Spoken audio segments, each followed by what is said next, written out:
Bonjour, ici le pasteur Joël Spinks et bienvenue à l'émission Vie de foi.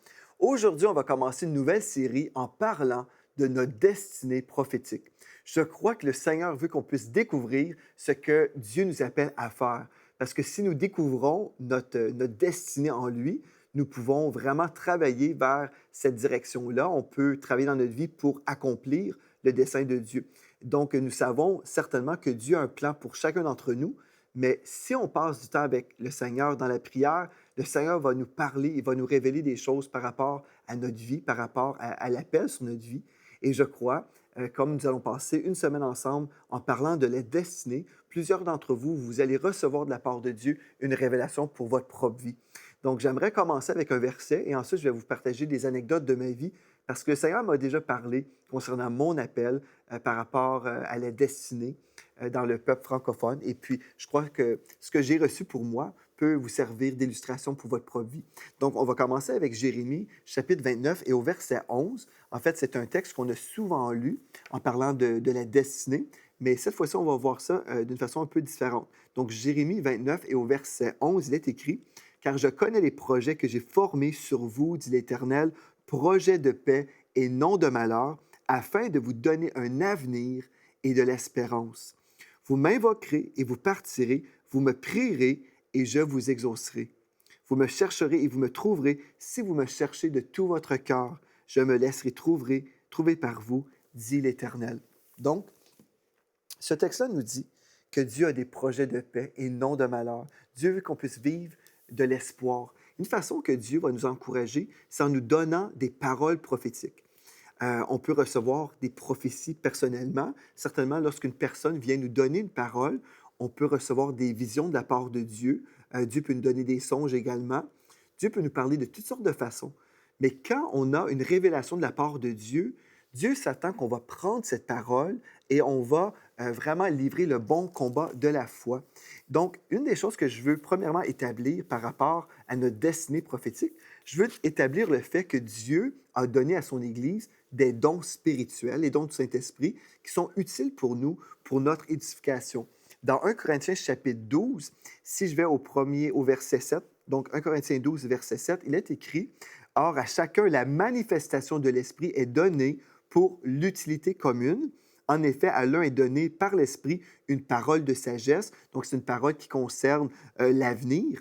À un autre, la parole de connaissance, ce qui concerne le présent et le passé de la personne, selon le même esprit. À un autre, la foi. Ici, on parle pas simplement de la mesure de foi que nous recevons tous, mais c'est une foi spéciale pour opérer des miracles par le même esprit. Un autre, le don des guérisons par le même esprit. Un autre, le don d'opérer des miracles. À un autre, la prophétie. À un autre, le discernement des esprits. À un autre, la diversité des langues. À un autre, l'interprétation des langues. Un seul et même esprit opère toutes ces choses, les distribuant à chacun en particulier comme il veut. Pas si il veut, mais comme il veut. Donc, Dieu a donné à l'Église vraiment ces dons du Saint-Esprit qui sont là pour nous aider dans notre vie chrétienne. Et j'ai vraiment reçu plusieurs prophéties dans ma vie et ces prophéties m'ont aidé à vraiment entrer dans mon appel. Et c'est une chose importante qu'on doit comprendre que justement, ces prophéties doivent servir à notre vie.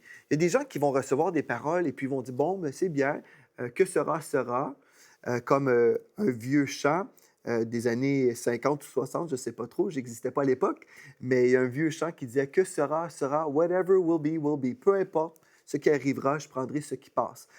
Finalement, il y a des gens qui sont très passifs, mais Dieu ne nous appelle pas à être passifs. Si on reçoit une parole prophétique pour notre vie, bien, on devrait trier premièrement les paroles. On ne devrait pas mépriser les paroles prophétiques, mais on devrait les entendre et ensuite discerner si on croit que cette parole vient de Dieu ou de la chair. Si des paroles, on discerne, bon, cette parole est vraiment charnelle.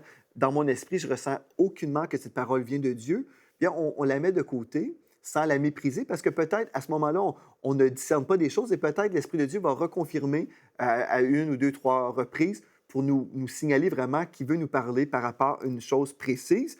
Mais en général, la parole prophétique va venir confirmer une chose qu'on a déjà dans notre cœur. Et puis, une fois qu'on a discerné que cette parole est vraiment de Dieu, on devrait croire dans cette parole et on devrait livrer le bon combat de la foi par rapport à cette parole prophétique-là. Plusieurs chrétiens reçoivent des paroles prophétiques et ils sont totalement passifs. Et certains vont même mépriser les paroles. Ils vont dire, bon, si cette chose-là arrive, super, mais sinon, c'est pas vraiment important. Comprenez ceci aussi. Si vous méprisez le prophétique, le Seigneur risque de ne pas vous donner plusieurs paroles prophétiques parce que il sait que vous ne considérez pas ou vous ne portez pas attention à ces paroles. Mais si on vous donne une parole, vous recevez cette parole dans votre vie, vous l'examinez, vous triez, vous discernez. Et là, si vous dites, OK, je crois que cette parole ou une partie de la parole vient vraiment de Dieu, donc ce que je vais faire, je vais conserver cette parole, je vais la déposer dans mon cœur et je vais prier utilisant cette parole prophétique dans la prière. Je vais vous lire un texte dans 1 Timothée, chapitre 1, et au verset 18, l'apôtre Paul a dit à son fils spirituel Timothée, la recommandation que je t'adresse, Timothée, mon enfant, selon les prophéties faites précédemment à ton sujet, c'est que d'après ces prophéties, tu combattes le bon combat. Voyez-vous, il y a un bon combat de la foi que nous devons combattre à partir des paroles prophétiques que nous avons reçues pour notre propre vie. Bon, le Seigneur a été tellement bon dans ma vie, il m'a souvent parlé par le ministère prophétique. Moi, je sais que quand je reçois une parole prophétique, je prends le temps de discerner les choses, je prends le temps d'examiner les choses et je bénis le Seigneur et ensuite je livre le combat spirituel par rapport à ces paroles-là. J'ai reçu plusieurs paroles. Je pourrais vous raconter tellement d'anecdotes, mais une des choses que je veux faire pour vous aujourd'hui, je veux vous encourager à peut-être redécouvrir les paroles prophétiques que vous avez déjà reçues et ensuite examiner ces choses-là. Prenez le temps dans la prière et demandez au Seigneur, Seigneur, est-ce que cette parole vient de toi? Et si cette parole vient de toi, Seigneur, je te demande de confirmer. Et le Seigneur va le faire. Dans ma vie, le Seigneur m'a souvent parlé. Et même régulièrement, même cette année, par exemple, si je commence en vous partageant quelques anecdotes, cette année, en 2016, j'ai reçu une parole prophétique au tout début de l'année, en janvier. En fait, j'étais dans les studios de télévision ici, chez EMC TV. Et puis, comme je priais avec l'équipe ici, le Seigneur m'a donné une vision. Et dans cette vision, Dieu m'a montré que je devais quitter les lieux ici pour aller à Toronto pour une réunion de prière spéciale. En fait, j'avais été invité pour une réunion d'intercession.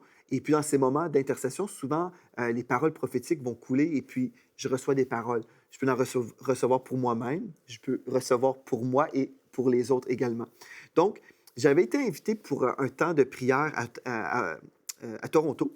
Et puis, à cause de mon horaire qui est assez chargé, j'avais dit que c'était impossible pour moi d'y aller. Mais comme je priais ici, à l'antenne de TV, je priais et le Seigneur m'a donné une vision et je savais que je devais y aller absolument. Je me suis vu en train de courir en sortant des studios TV pour m'en aller là-bas. Et j'ai reçu cette parole, j'ai partagé avec mon épouse et avec le ministère ici. J'ai dit, je dois annuler mes émissions de télé. Je crois que je dois vraiment y aller. En fait, la réunion de prière commençait la journée même à Toronto. Donc, j'ai quitté les studios de TV ici et puis je suis allé à Bromont où j'habite. Je suis allé chercher quelques vêtements et puis j'ai continué pour Montréal pour aller prendre l'avion pour justement prendre mon billet d'avion. En fait, j'ai acheté mon billet d'avion à partir de mon téléphone intelligent et j'ai pris l'avion et voilà, je suis arrivé la journée même à Toronto. Et puis, le lendemain, on avait une réunion de prière ensemble et c'est là où j'ai commencé à recevoir de la part des frères et des sœurs qui étaient là dans ce temps de prière prophétique. J'ai commencé à recevoir des paroles prophétiques de la part de mes frères et mes sœurs. Et il y avait certaines personnes là-bas qui me connaissaient, mais il y en avait d'autres qui ne me connaissaient pas du tout. Donc, j'ai demandé à l'organisatrice, la prophète Faitine Gressaschi, j'ai dit, Faitine, ne dis rien à mon sujet. J'aimerais mieux que les gens puissent simplement entendre de la part de Dieu pour moi. Donc, la façon qu'on a fonctionné, on a commencé à prier en langue, et puis là, les paroles ont commencé à couler. Je voulais juste vous préciser, juste avant ça, que lorsque j'étais dans l'avion, j'avais écrit à l'ordi, j'avais écrit toutes sortes de projets que le Seigneur m'avait donnés pour cette année, pour l'année 2016. J'avais dressé une liste des choses que je croyais vraiment que le Seigneur me disait. Et puis quand je suis arrivé là-bas, à Toronto, on a commencé à prier pour moi et à prophétiser. Et là, une chose après l'autre, j'avais comme un crochet du Saint-Esprit pour dire, ce projet que tu as à cœur, c'est le temps. Celui-là aussi, vas-y, vas-y. Et puis, j'ai eu la confirmation prophétique par rapport à plusieurs projets. En fait, tout ce que j'avais écrit, j'ai reçu des paroles pour confirmer ces choses-là. Et vous savez, le Seigneur nous dit qu'on ne devrait pas être dirigé par les prophéties. Non, mais on devrait recevoir des paroles prophétiques comme étant des confirmations. Nous sommes, nous, les enfants de Dieu, dans la Nouvelle Alliance, nous sommes dirigés par le Saint-Esprit. Mais le Saint-Esprit va aussi inspirer des paroles prophétiques pour confirmer les projets de Dieu. Et parfois, on va recevoir une parole, des fois une deuxième, des fois une troisième, et c'est tellement bénissant. On se réjouit quand on entend une parole prophétique comme ça, parce qu'on peut avancer avec assurance, parce qu'on reçoit de Dieu en prière des paroles, on reçoit des visions, et quand Dieu suscite quelqu'un qui ne nous connaît pas, qui commence à prophétiser, qui décrit la vision qu'on a déjà reçue, qui met son doigt sur des choses précises, c'est vraiment, vraiment excitant et bénissant. Donc, le prophétique est tellement béni, mais j'ai vu beaucoup d'abus également dans la vie chrétienne. J'ai vu des gens qui prenaient la prophétie pour manipuler des gens, et ça, c'est déplorable. Ce n'est pas la volonté de Dieu. La prophétie n'est pas là pour diriger nos vies. La prophétie est utile vraiment pour nous consoler, nous exhorter et puis vraiment pour confirmer des choses qu'on a à cœur. Donc, moi, c'est une chose que je peux vous dire. La première fois, je crois que la sœur Faitine m'avait convoqué pour un temps de prière. C'est peut-être dans l'an 2006. Et puis, à l'époque, j'habitais en Alberta. Elle m'avait dit, écoute, j'organise une réunion de prière. Est-ce que tu souhaiterais venir? Et bon, ceci nécessitait un voyage en avion. Je devais partir de l'Alberta pour me rendre à Toronto, prendre l'avion pour aller prier avec des gens que je ne connaissais pas. On comprend qu'on doit être sérieux hein, quand on répond à un appel comme ça. J'aurais pu dire non, mais dans mon esprit, ça me disait vas-y. Et puis, je suis allé là-bas à Toronto la première fois en 2006. Et c'était absolument merveilleux et surnaturel. J'ai vécu un temps tellement surnaturel dans cette première rencontre. Une des choses que je peux vous dire, au tout début, on avait agi de cette façon. Au tout début, ce qu'on a fait, on a dit, écoutez, on va juste prier en esprit et ensuite, vers la fin de la journée, on va pouvoir se présenter et présenter nos ministères. Donc, on savait que nous étions tous des ministères, mais on ne connaissait pas exactement ce qu'on faisait. Et la première parole prophétique que j'ai reçue, c'était par rapport à la visitation que j'avais reçue juste 2 ans auparavant, en 2004. Et le prophète Bobby Conner a commencé à prophétiser sur moi, décrivant la visitation que j'avais reçue. Il ne pouvait pas connaître ce que j'avais reçu de la part de Dieu, mais Dieu connaît toutes choses. Et Dieu voulait simplement me confirmer encore une fois les choses qui concernaient mon appel prophétique par rapport au peuple francophone. Voyez comment c'est bénissant. C'est tellement, c'est excitant quand on reçoit une parole comme ça pour confirmer des choses. Ensuite, je vais vous partager une parole que j'avais reçue personnellement. Le soir avant cette réunion de prière, j'étais en prière et je disais au Seigneur, Seigneur, je ressens dans mon esprit que tu m'appelles à m'investir dans l'Église catholique pour rejoindre ce peuple. J'avoue, Seigneur, je ne sais pas trop comment faire. Cette chose-là me dépasse totalement. Je n'ai aucune idée comment je vais pouvoir faire. Vous savez, des fois, on ressent dans notre esprit que le Seigneur nous donne des mandats spécifiques et les choses nous dépassent. Et voyez ce qui s'est produit. Moi, je priais le soir, tout seul. Je me souviens, j'étais dans une chambre de bain. Dans la salle de bain, j'étais là en train de prier. J'ai dit en anglais, j'ai dit, Seigneur, j'ai dit, je ne comprends pas comment je pourrais faire pour rejoindre le peuple catholique, mais je ressens dans mon esprit que tu m'appelles à faire ça. Mais je ne veux pas non plus vivre dans le compromis. Je ne veux pas compromettre la vérité, rien de ça, mais je veux répondre à ton appel. Comme je priais ça, j'ai dit en anglais, God, you'll have to bypass my brain. Ce qui veut dire, Seigneur, tu vas devoir passer au-dessus de mon cerveau là, pour m'aider à comprendre cette chose.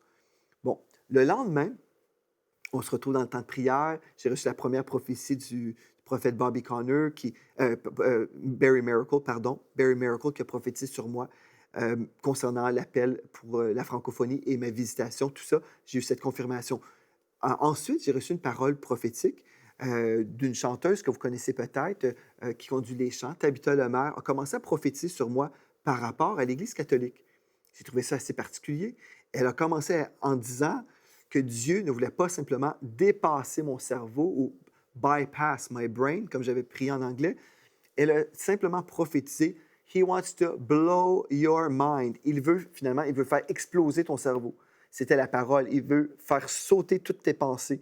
comme elle prophétisait, je savais, je ressentais dans mon esprit et je ressentais la présence de Dieu, que Dieu est en train de me parler d'une façon prophétique par rapport à mon appel, que je devais rejoindre le peuple catholique, je devais les aimer et je devais prêcher l'Évangile à ce peuple et que Dieu était pour me donner une stratégie.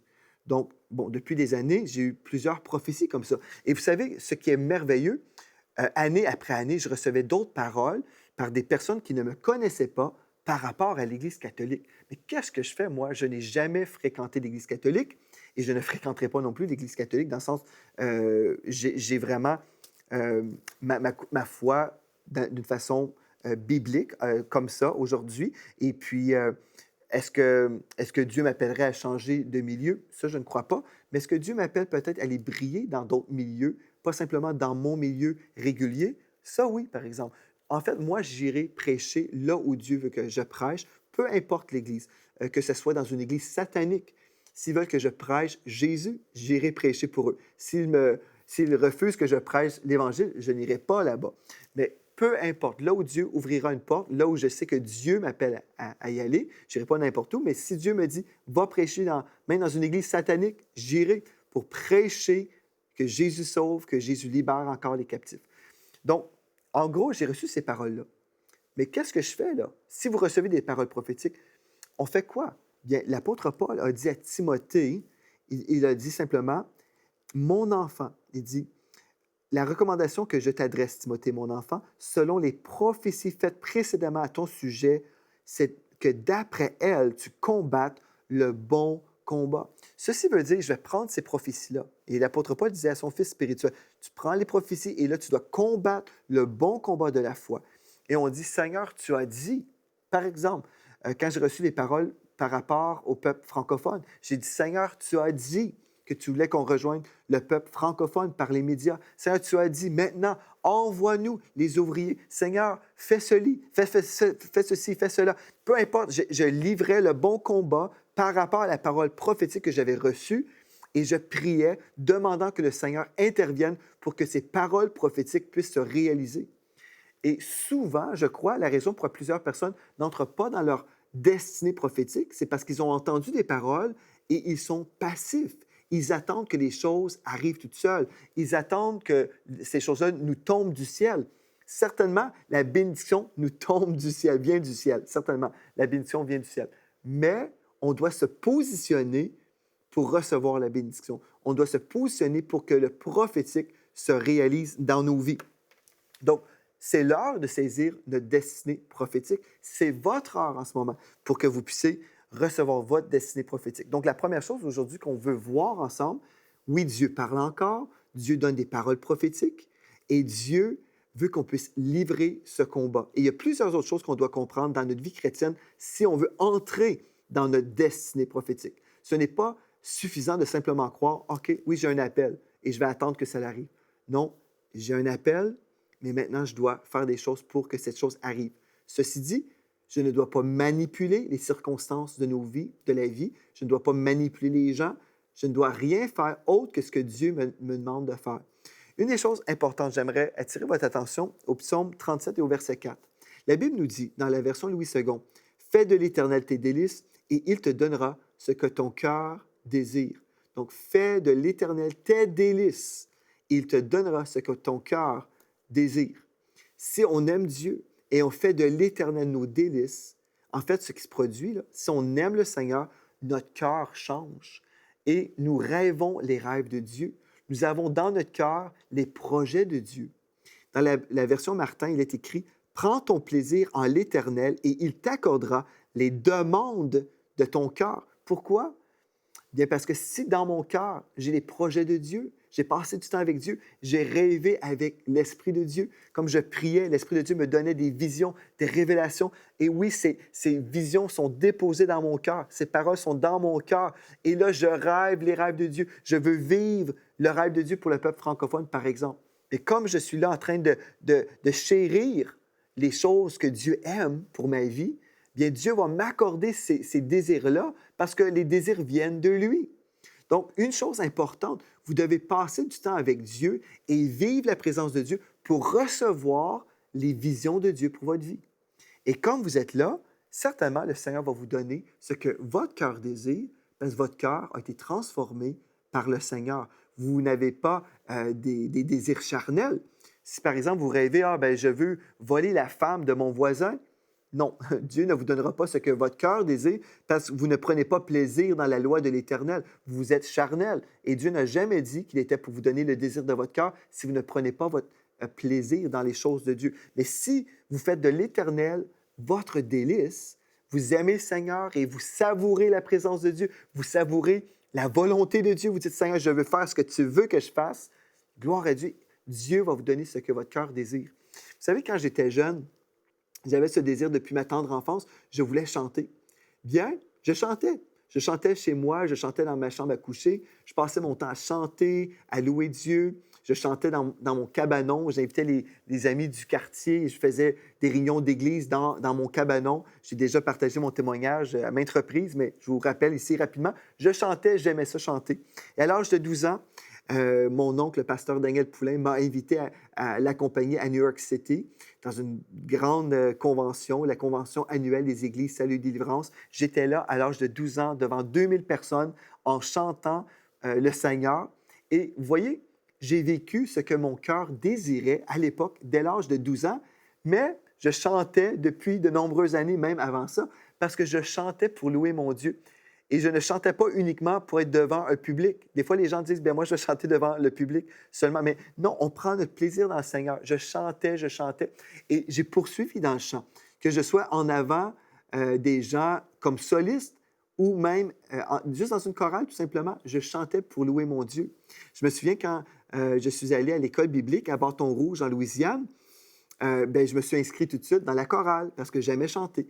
Donc, je chantais dans la chorale qui avait un ministère à la télévision à Bâton-Rouge.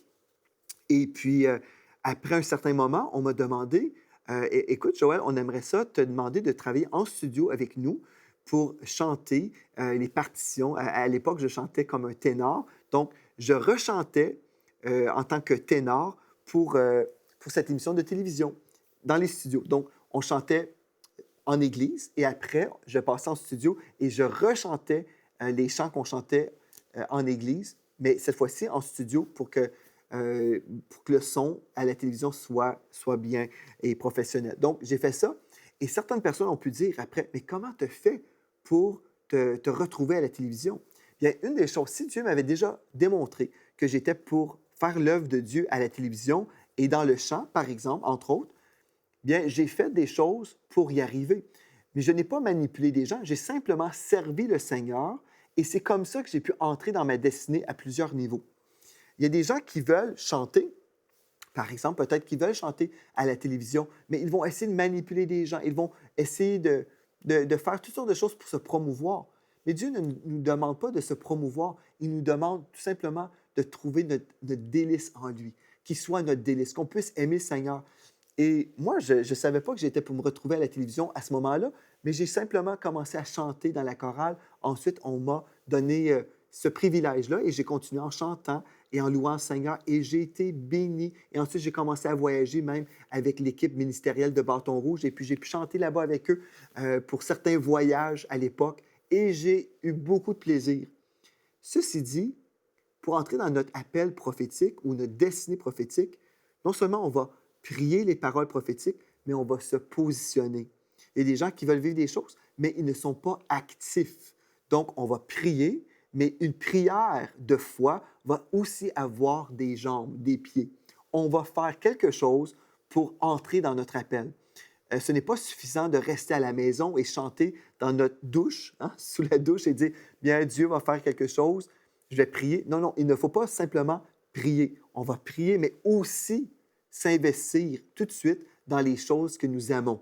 Et on attend également le temps de Dieu pour la promotion. Mais si nous sommes fidèles dans les petites choses, que ce soit dans une chorale, bien là, ensuite, Dieu nous promouvoit. Et c'est ça que Dieu va faire pour vous si vous avez un cœur docile, un cœur qui veut vraiment servir le Seigneur. Vous savez, la Bible nous dit aussi que Dieu résiste à l'orgueilleux, mais il fait grâce aux humbles. Donc, si vous recherchez la promotion personnelle parce que vous voulez élever votre nom, bien, vous allez voir que le Seigneur va vous résister. Mais si vous voulez vraiment honorer le Seigneur et vous dites, Seigneur, c'est toi mon délice, je t'aime de tout mon cœur, je veux te servir, je veux voir ta gloire éclater dans ma vie, je veux te servir de tout mon cœur, vous verrez que le Seigneur va toujours vous promouvoir, il va vous appuyer, il va faire en sorte que vous allez vivre les plus grands rêves que vous avez. Le Seigneur va vous bénir certainement et il va vous donner le désir de votre cœur. Gloire à Dieu, n'est-ce pas merveilleux de savoir ça? Donc, dans Romains 2, versets 11 à 13, vous savez, il y a des gens qui disent parfois, bien, Pasteur Joël, moi je crois, et même récemment, j'étais dans une conférence pour une église. Ils m'ont invité pour une conférence, une retraite d'église, et puis j'ai raconté des choses que j'ai vécues. Et j'ai eu un commentaire ou une question plutôt. La personne disait, écoutez, pasteur, vous avez vécu des miracles dans votre vie. Est-ce possible que tout ça vous est arrivé parce que vous êtes un pasteur et parce que vous êtes dans l'œuvre de Dieu? Donc, Dieu a façonné des choses pour vous parce que vous êtes appelé au ministère. Et j'ai dit non. Bien, Dieu l'a fait pour moi parce que oui, je suis dans le ministère, parce que c'était ça son appel sur ma vie. Mais peu importe notre appel, nous sommes tous appelés au ministère d'une certaine façon. Donc, j'ai dit tout simplement non. Peu importe, si vous faites de l'Éternel votre délice, il va vous donner ce que votre cœur désire. Mais vous devez le servir de tout votre cœur et vous devez l'aimer. Et vous devez discerner votre appel prophétique et ensuite entrer dans votre appel. Certaines personnes diront, oui, mais moi, je n'ai jamais reçu de parole prophétique. Bien, cherchez la face de Dieu, commencez à prier. Et quand vous priez, le Seigneur peut vous donner des visions. Il peut déposer des paroles dans votre cœur. Et Dieu peut vous donner justement des paroles prophétiques personnelles à vous. Et ensuite, vous recevrez des confirmations. Mais cherchez Dieu. Cherchez Dieu. Aujourd'hui, on a vu ensemble vraiment la case 1. Cherchons Dieu. C'est la première case pour pouvoir entrer dans notre appel prophétique. Ensuite, demain, on va poursuivre en parlant des choses qui peuvent nous freiner dans notre appel prophétique. On voulait premièrement établir que Dieu a un plan pour notre vie. Il a des projets de paix et non de malheur afin de nous donner un avenir et de l'espérance. Et Dieu veut que vous puissiez vivre une vie glorieuse dans sa présence. Dieu a besoin de vous dans son service. Mais cherchez sa face, cherchez la présence de Dieu et vous verrez que le Seigneur va se glorifier dans vos vies. Merci d'avoir été là aujourd'hui et d'ici à demain, soyez richement bénis. Cette émission est rendue possible grâce au précieux soutien des partenaires d'Enseigne-moi Canal International. Retrouvez tous nos programmes sur enseigne-moi.com.